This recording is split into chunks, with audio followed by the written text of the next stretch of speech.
जय हिंद दोस्तों, welcome to defence YouTube channel. आज की इस वीडियो में बात करेंगे इंडियन आर्मी के पैरा स्पेशल फोर्सेस और इंडियन एयरफोर्स के गरुड़ स्पेशल फोर्सेस के बारे में। इन दोनों में क्या अंतर है, किसके काम करने के तरीके क्या है, किसका क्या काम है और कौन से सिचुएशंस में कौन से फोर्स को भेजा जाता है। सबसे पहले बात करते हैं गरुड़ कमांडोज की। गरुड़ कमांडोज इंडियन एयरफोर्स का एक स्पेशल फोर्स यूनिट है। इंडियन एयरफोर्स से personnel special force unit Garud join कर सकते हैं। सन 2001 में जम्मू एंड कश्मीर में एक बहुत बड़ा एयर अटैक हुआ था। उस तरह के एयर अटैक्स को हैंडल करने के लिए उस वक्त पर इंडियन एयरफोर्स के पास में कोई स्पेशल फोर्स यूनिट नहीं था और इसी चीज को मद्देनजर रखते हुए 2004 में गरुड़ स्पेशल फोर्स का गठन किया गया। इन्हें खास तरह से तैयार किया गया एयर ऑपरेशंस को अंजाम देने के लिए। अभी इंडियन एयरफोर्स में कुल 1500 गरुड़ कमांडोज मौजूद है। इनका काम है एयर असॉल्ट ऑपरेशन को अंजाम देना। एक्चुअली ये एक एयरबॉर्न फोर्स है। साथ में एयरफील्ड को कंट्रोल करना, close protection, close quarter battle operations को अंजाम देना, स्पेशल ऑपरेशंस को अंजाम देना, हाईजैकिंग और रेस्क्यू सिचुएशंस को हैंडल करना, फाइटर प्लेन को ऑपरेट करना, direct action, counter insurgency and counter terrorism operation, साथ में पीस कीपिंग ऑपरेशंस के लिए भी गरुड़ कमांडोज को ट्रेन किया गया।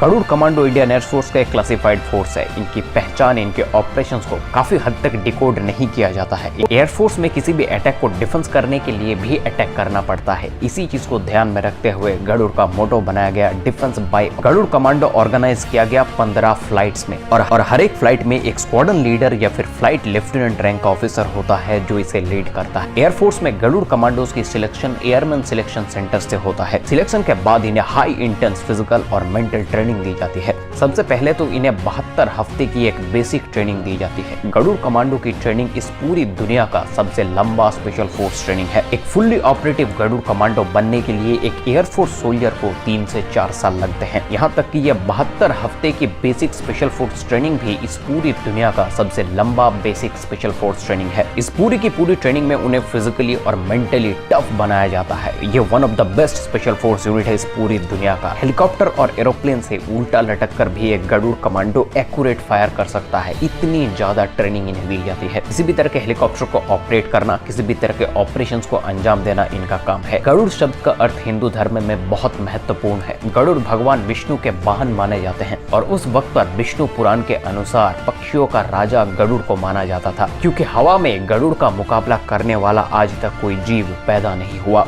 उसी तरह से हवा में गरुड़ कमांडोज का मुकाबला करने वाले स्पेशल फोर्स यूनिट आज तक दुनिया में बने ही नहीं है। इनके basic training Garud regimental centre Hindon Ghaziabad में दिया जाता है। गरुड़ की ट्रेनिंग कई सारे स्पेशल फोर्सेस के साथ में होता है, जैसे special frontier force, para special forces और एनएसजी के साथ में भी गरुड़ को ट्रेन किया जाता है। पैराशूट ट्रेनिंग स्कूल आगरा में पैरा स्पेशल फोर्सेस के साथ में गरुड़ कमांडोज को भी हाहो और हालो पैराशूट जंप्स में ट्रेन किया जाता है। साथ में jungle survival, snow survival, counter insurgency and jungle warfare school में इनकी ट्रेनिंग होती है। एक गरुड़ कमांडोज की पहचान उनके यूनिफॉर्म और उनके बैजेस से की जा सकती है। आम एयरफोर्स की तुलना में उनके यूनिफॉर्म अलग होगा। उनके चेस्ट पर एयरमैन बैरेट बैज होगा। साथ में पैरा विंग बैज चेस्ट पर और स्पेशल फोर्सेस का बैज उनके स्लीव्स पर होते हैं। साथ में आईएएफ गरुड़ के टाइटल भी उनके स्लीव्स पर रहते हैं। गरुड़ कमांडोज को बने हुए बहुत दिन तो नहीं हुआ है, लेकिन इन्हें कॉन्गो में यूएन पीस कीपिंग फोर्स के तौर पर डिप्लॉय किया गया था। और जैसे कि मैंने बताया, गरुड़ कमांडो एक क्लासिफाइड फोर्स है, इसीलिए इनको जम्मू एंड कश्मीर में भी ऑपरेशंस में भेजा जाता है टाइम टू टाइम, लेकिन इनके पहचान को डिकोड नहीं किया जाता है। 2 जनवरी 2016 में पठानकोट अटैक के इनिशियल स्टेज में गरुड़ कमांडोज को भेजा गया था। उसके बाद वहां पर ऑपरेशन के तहत एनएसजी को डिप्लॉय किया गया था। जम्मू एंड कश्मीर के ऑपरेशंस में रख हजीन करके एक महत्वपूर्ण और खतरनाक ऑपरेशंस को इन्हीं गरुड़ कमांडोज ने अंजाम दिया था। इस ऑपरेशंस में उन्होंने 4 टेररिस्ट को ठोका था। इसके लिए कॉर्पोरल JC निराला को अशोक चक्र से भी सम्मानित किया गया, जो कि peace time highest gallantry award है। इसके अलावा 2018 में जम्मू एंड कश्मीर में पैरा स्पेशल फोर्सेस के साथ में गरुड़ कमांडोज ने एक ज्वाइंट ऑपरेशन किया था।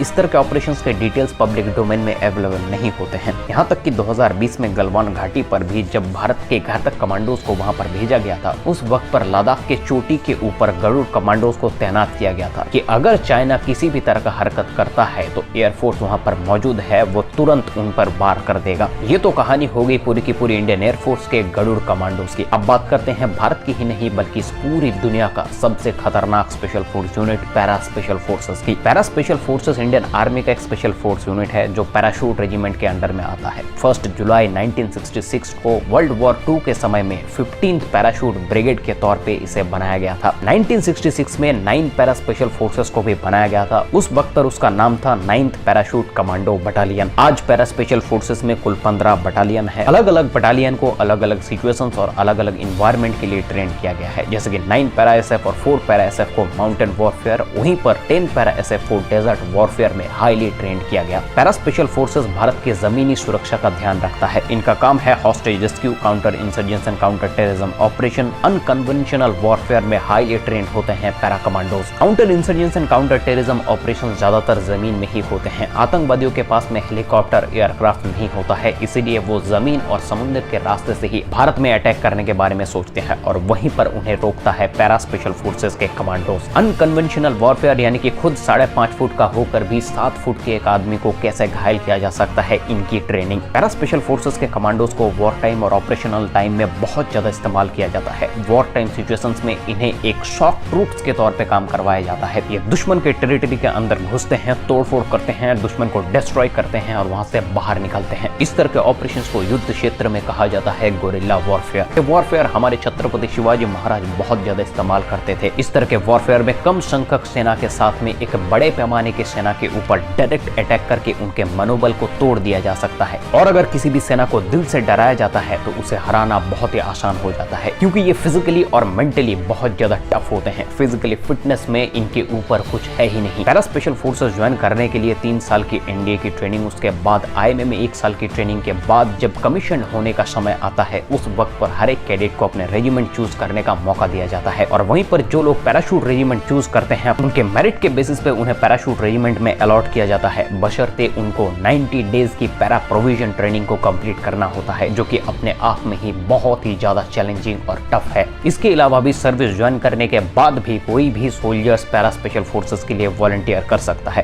पैरा स्पेशल फोर्सेस की ट्रेनिंग इस दुनिया का सबसे खतरनाक ट्रेनिंग्स में से एक है। सबसे पहले तो एक सोल्जर को 90 दिन की पैरा प्रोविजन ट्रेनिंग को कंप्लीट करना होता है। इसी 3 महीने की ट्रेनिंग इतना ज्यादा हार्ड और इंटेंस होता है कि इसी में 80 to 90% सोल्जर्स अपने पेरेंट यूनिट में वापस चले जाते हैं। और जो सोल्जर्स ये 90 दिन के पैरा प्रोविजन को कंप्लीट करता है, उन्हें एसएफटीएस यानी कि स्पेशल फोर्सेस ट्रेनिंग स्कूल में बेसिक स्पेशल फोर्स ट्रेनिंग के लिए भेजा जाता है। बेसिक स्पेशल फोर्स ट्रेनिंग के बाद उन्हें 4 हफ्ते के लिए हाई ऑल्टीट्यूड कमांडो ट्रेनिंग पर्वत घातक स्कूल अरुणाचल प्रदेश में भेजा जाता है। इसके अलावा भी desert warfare school Rajasthan, high altitude warfare school Gulmarg Kashmir में स्थित है, कॉम्बैट डाइविंग स्कूल कोची जो कि इंडियन नेवी का एक डाइविंग स्कूल है। इसके अलावा counter insurgency and jungle warfare school Mizoram, combat free faller की ट्रेनिंग हाहो और हालो जंप की ट्रेनिंग इन्हें पैराशूट ट्रेनिंग स्कूल आगरा में दिया जाता है। और इन सारे ट्रेनिंग्स को कंप्लीट करने के बाद ही एक इंडियन आर्मी के सोल्जर से वो बनता है special forces, para special forces commando. Para special forces के कमांडो ऑपरेशंस और वॉर टाइम सिचुएशंस में बड़े ही छोटे टीम के साथ में काम करती है। पीस टाइम ऑपरेशनल टाइम में एक टीम में 6 मेंबर्स होते हैं, एक दूसरे को बडी कहा जाता है। पैरा स्पेशल फोर्सेस भारत के सबसे ज्यादा एक्सपीरियंस्ड स्पेशल फोर्स यूनिट है। इन्होंने 1965, 1971, 1999 के कारगिल युद्ध में अहम भूमिका निभाई है। पैरा स्पेशल फोर्सेस के ऑपरेशंस की जो लिस्ट है उन्हें बताना बहुत मुश्किल है, क्योंकि पैरा स्पेशल फोर्सेस बहुत सारे क्लासिफाइड ऑपरेशंस को भी अंजाम देते हैं जिनकी डिटेल्स पब्लिक डोमेन में अवेलेबल नहीं है। फिर भी ऑपरेशन ब्लू स्टार, ऑपरेशन रंदोरी बहक, operation surgical strike, operation golden bird, operation रक्षक, ऑपरेशन पवन जैसे खतरनाक ऑपरेशंस को इन्हीं पैरा स्पेशल फोर्सेस ने अंजाम दिया है। पैरा स्पेशल फोर्सेस की वीरता के लिए इनके रेजिमेंट को कई सारे गैलेंट्री अवार्ड से भी सम्मानित किया गया है। उनमें से कुछ नाम है महावीर चक्र लेफ्टिनेंट जनरल रंजीत सिंह जो कि 1 पैरा एसएफ से थे,